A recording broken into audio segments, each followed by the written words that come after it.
Watchdog backs call to ban pupils using their mobile phones during the school day.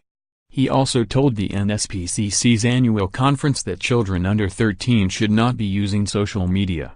It comes amid fears of an increase in bullying and more young people getting distracted by social media sites and messaging services. Amanda Spielman, Ofsted Chief Inspector, will say today, "There is no doubt that the technology has made the challenge of low-level disruption even worse, which is why I support recent calls to backheads who have decided that the way to improve behavior is to ban mobile phones in their schools. I am yet to be convinced of the educational benefits of all-day access to Snapchat and the like, and the place of mobile phones in the classroom seems to me dubious at best." Spielman will also signal her support for schools that take a tough stance on unruly pupils, saying it is entirely appropriate for youngsters who misbehave to face punishments such as community service, writing lines or detention. Mr. Hancock declared yesterday, "There are a number of schools across the country that simply don't allow mobile phones. While it is up to individual schools to decide rather than the government, I admire the many heads who take a firm approach and do not allow mobiles to be used during the school day."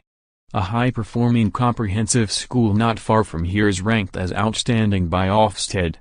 And their policy on mobile phones says we are convinced that mobile phones are a distraction and have serious concerns about the impact of their inappropriate use. We know their use is reducing our students' ability to connect with one another socially on a day-to-day basis.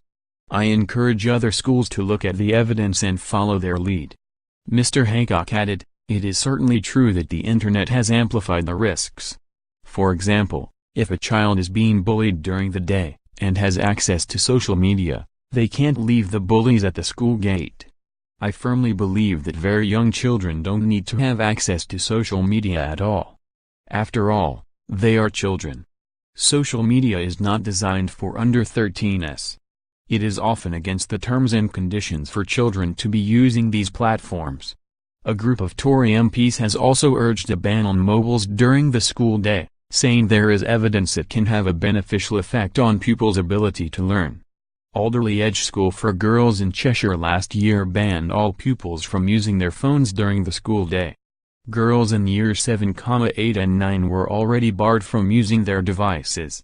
Head Hellinge said, "All girls from year 7 to 11 hand in their phones at the start of the day and collect them at the end. We want girls to be free from pressures that might distract or upset them. At lunchtime, girls do not huddle around their phones and communicate over the dining room table by text. Rather, they make eye contact, they talk, and they take part in activities which are far more important for building self-esteem and confidence." A Department for Education spokeswoman said the government supported the right of head teachers to use their powers to ban mobile phones. Comment by Richard Cairns: "We wanted to wean them off their addiction last September. I banned year 7, 8 and 9 pupils from using their mobile phones in school, with year 10 and 11s having restricted access.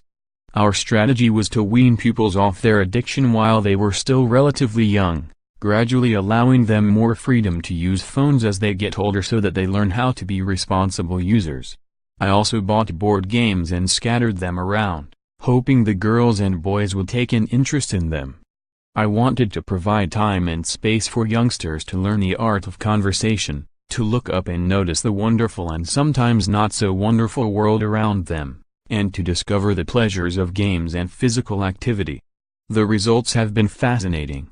We had surprisingly few complaints from pupils, and I think there was a certain relief that there was no obligation on them to check their phones all the time.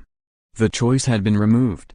One girl, a boarder, told me that during break time she started chatting a lot more with friends instead of checking social media.